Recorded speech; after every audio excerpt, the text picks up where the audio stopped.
Si nos guiamos por el mundo de la ficción, un científico es un ser algo loco que vive permanentemente al borde de desatar una explosión o de descubrir algo que le cambie la vida a toda la humanidad. Influenciados por eso, los uruguayos no tenemos presente o ni siquiera imaginamos que en nuestro país hay una gran cantidad de investigadores. Ciencia on the Record es un libro que reúne entrevistas a 18 investigadores uruguayos realizadas por estudiantes de un seminario taller de periodismo de la licenciatura en comunicación de la Universidad de la República. A través del libro se puede conocer la felicidad que le da a los científicos uruguayos poder llevar adelante su vocación.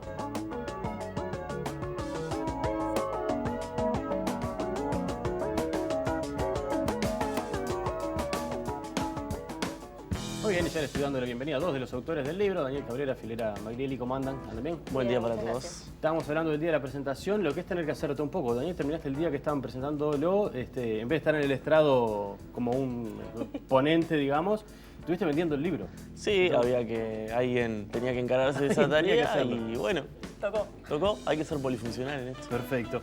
Che, son 18 entrevistas a científicos.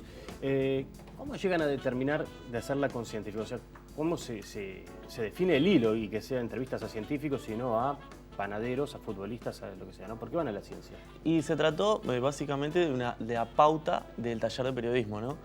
Como otros años fue, por ejemplo, entrevistar a personajes de la cultura, periodistas, escritores, músicos.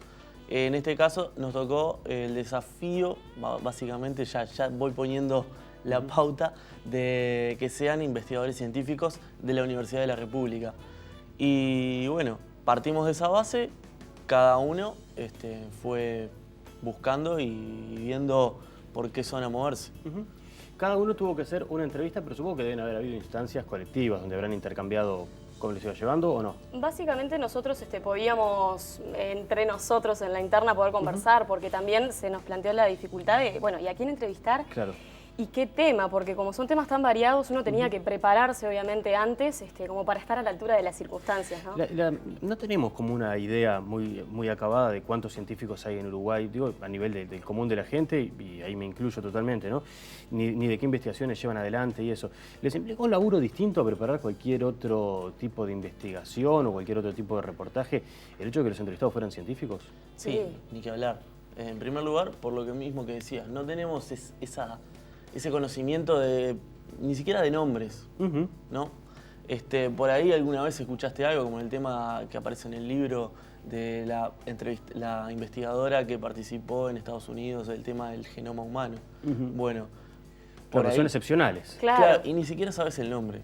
¿no? Entonces era una lista eterna de gente y vos decís, bueno, pero ¿y?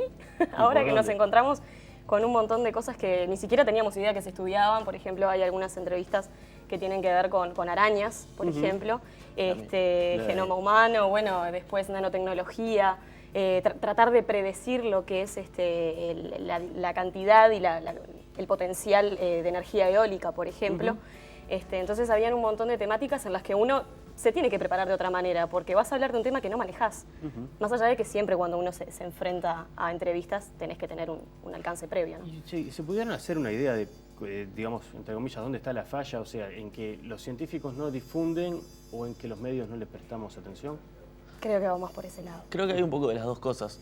Mismo por lo que nosotros a lo que apuntamos es romper un poquito ese estereotipo, ¿no? Del científico de túnica, pelado, casi siempre hombre, solo mujer, como mostramos una investigación en el libro sobre los estereotipos que hay en docentes y en estudiantes. Todos dibujan básicamente hombres, algunas mujeres dibujan mujeres, Sí, incluso mujeres que están al final del Sí. libro donde van justo haciendo eso, ¿no? son imágenes de ¿Qué estudiantes tenemos y en de la cabeza docentes. sobre científicos? Son Sí, eso imágenes fue de docentes incluso, una que los investigación dibujan de que esa hizo forma. Silvia Loureiro y bueno, un poco el compilador tuvo la idea de incluirla en el libro para marcar que incluso desde áreas que estudian la técnica y lo científico, estaba ese estereotipo, aún cuando están dentro de ese mundo. No solo los que lo vemos de afuera, yo decía en el comienzo, en el tape, digamos, esa cuestión que nos hacemos en la cabeza, que es como en una película, o vos lo pusiste en la introducción a tu nota,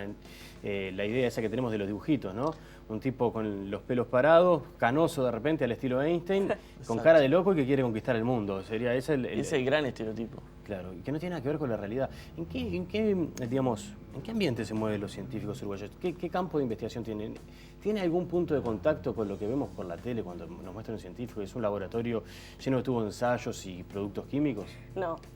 Tiene que ver porque hay cosas de la rama de la física y la química que sí lo requiere, pero hay otros campos que nada que ver, que al contrario, sus oficinas incluso sacan cualquier tipo de estereotipo que uno se pueda imaginar, son oficinas comunes y corrientes, incluso con libros desordenados, pero nada, no hay tubos de ensayo largando humo.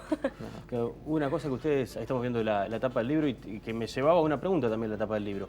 ¿Alguna vez ustedes, digo por una cuestión generacional incluso, llegaron a trabajar con grabadores de cassette o ya graban las entrevistas en grabadores digitales? No, yo llegué con el cassette. ¿Llegaste con el cassette? ¿Vos, Daniel? No llegué a trabajar. Porque estaba viendo, claro, es como, y de hecho con ese modelo yo tampoco llegué ni siquiera a ese modelo, yo ya llegué a los otros. Mal ahora. Claro, te dice, te ve gente, perdón. Una cosa que decían recién, y me parece interesante. Por un lado, ustedes van al área de trabajo de cada uno de los investigadores con los que hablaron. Pero por otro, también buscan cubrir un poquitito de qué es el tipo que está atrás del investigador, digamos, o la mujer que está atrás del investigador. En el caso de la nota de Daniel, que fue con Rodrigo Postiglioni, que está investigando arácnidos, bueno, te llamó la atención, por ejemplo, el tipo de música que escuchaba y la música que tenía en la oficina. Claro. Fiorella, vos estuviste con Alejandro Gutiérrez, que está trabajando el tema de energía eólica, y terminaste hablando de Dostoyevsky, por ejemplo. Tal cual. Momento, ¿no? Sí. Son, digamos que en definitiva los bajaron a tierra, son mucho más humanos de lo que uno podía imaginar de un científico, de un humano, entre comillas. El mismo estereotipo te lleva a que vos te quieras encontrar, te esperes encontrar con una persona de túnica, ni siquiera muy amigable, quizás. Me tocó todo lo contrario, un muchacho común y corriente, vestido hasta un poquito hippie. Sí, joven, ¿no? 28 años. 29 años, 29. Y me saludó simpáticamente. Y enseguida empezó la charla en su laboratorio, un poquito intimidados por las arañas. Sí, estabas rodeado de arañas, contás. Claro, nunca se sabe si alguien no se tropieza y no saltan todas. Exactamente. ¿Y vos, Fiorella, con qué panorama te encontraste? Y bueno, no, el panorama fue termo y mate, ni bien llegué, ¿para qué voy a calentar el agua? Y bueno, ahí tuve la posibilidad. Esperando ahí en la oficina sola? Quedé esperando en la oficina, cosa que me vino bárbaro porque empecé a chusmear un poco el entorno, pero sí, sumamente amigable. Incluso el otro día fui y le llevé el libro, no me lo pude encontrar, pero siempre una persona muy sensible. Me encontré con una persona que tenía alto grado de sensibilidad y es muy agradable hablar con él, así que... Che, el libro surge por un taller de periodismo que están haciendo en la... El seminario. El seminario de periodismo, perdón, en la licenciatura de comunicación de la Universidad de la República. Ella es el tercer libro que se publica siguiendo esta línea, digamos, a través del taller.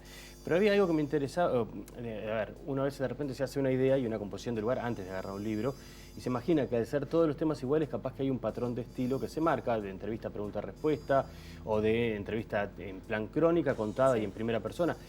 Pero no hubo eso. ¿Cómo se manejó Creo que el justamente eso fue por no tener una instancia de intercambio como me preguntabas al principio. O sea, al tener uno la libertad de poder manejarse, o sea, sí, habían algunas pautas que uno tenía que seguir, más formales, pero a nivel de la redacción de la nota, uno era totalmente libre. Entonces ahí se dio que cada uno pudo demostrar su estilo de escribir y eso me parece que es sumamente enriquecedor. Claro, aparte partimos de la base que es un trabajo de la materia, o sea, uno lo hace para salvar, ¿no?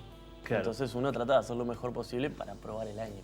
Para probar el año, claro, y sí, con nota y con honores, mejor claro, aún. No, y lo bueno fue que no teníamos idea que esto iba a terminar en un libro. No necesariamente todos los años se hace un libro de las notas de las de hecho viene siendo año por medio, ¿no? Sí, más o menos. Sí. ¿Y cuándo se enteraron que cuándo se enteraron que ese trabajo que ustedes habían hecho pensando en que lo iba a leer un profesor y a lo sumo un amigo, si a ustedes les gustaba o querían un consejo, se lo mostraron a alguien, ¿cuándo se enteraron que eso pegaba un saltito y pasaba a ser un libro? Creo que fin de año fue. Sí, a fines de 2011.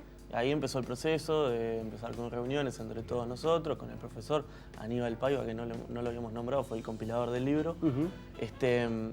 Empezó ahí el proceso, que después se demoró un poquito, temas personales, temas de imprenta. De edición, además. Porque al tener una distancia entre que fueron hechas las entrevistas y la impresión, había que hacer algunos ajustes. Exacto. Y estaba pensando que también hay otra cosa que es muchas veces decimos, ¿no?, que la práctica nos enseña mucho más que la teoría cuando estamos estudiando. ¿Les dio para sacar y para aprender más el hecho de que se hubiera transformado en entrevista para un libro? ¿Tuvieron que reeditar todo y tener en cuenta otras cosas que, digamos, la verdad que terminó, más allá del orgullo de tener un libro, además terminó siendo algo enriquecedor profesionalmente o dentro del plan de formación? Recordemos que somos 18, o sea, somos 18 personas que estamos escribiendo. Nosotros podemos venir en representación de... Bueno. Pero particularmente la edición estuvo en, bueno, tratar de actualizar los datos que existían ahí, pero no tanto pensándolos como para un lenguaje específico de un libro. Claro, a mí no me pasó. A lo sumo modificar un poquito el título, que sea capaz que un poquito más atractivo, que sea un poquito más largo, pero no, y también confirmar algunos datos, como decía ella, para actualizar el tema de en qué está. Sí, ¿y con qué panorama, ya que hablas de que están en representación, con qué panorama se quedaron los demás? O sea, cuando tuvieron esas instancias de conversar, ¿con qué ideas se quedaron todos del mundo científico? Y al mismo tiempo, ¿siguieron conectados después?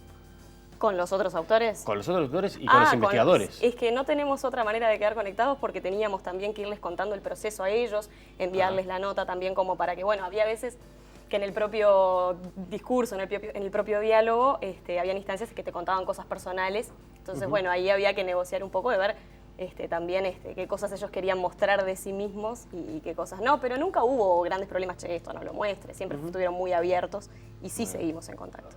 Está bueno, sí, porque además, digamos, no son unos entrevistados acostumbrados a la entrevista. En este Hay caso, gente ¿no? que no fue entrevistada nunca y hacía 80 años que estaba dedicada a la tarea. Muchas personas que entrevistamos era la primera vez que los entrevistaban.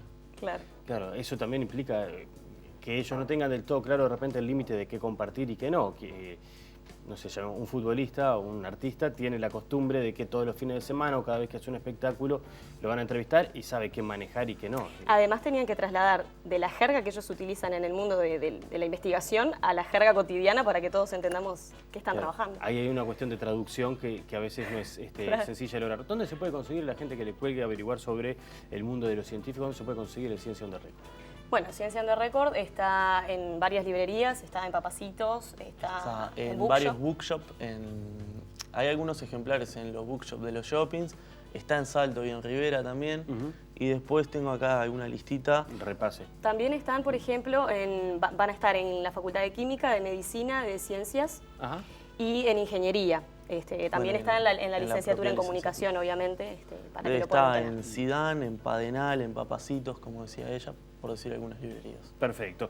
Yo les quiero agradecer a los dos, Daniel Cabrera, Fiorella Maglieri, por la visita, felicitarlos por el laburo, está bueno, está interesante, porque además uno se empieza a enterar de cosas que no sabía que existía, lo que decíamos al principio. Yo me sumo entre los que somos bastante ignorantes sobre el mundo de los investigadores uruguayos, así que es un lindo acercamiento, queda recomendado. Gracias por la visita. Muchas gracias. A vos. Hacemos una pequeña pausa y ya sigue la mañana.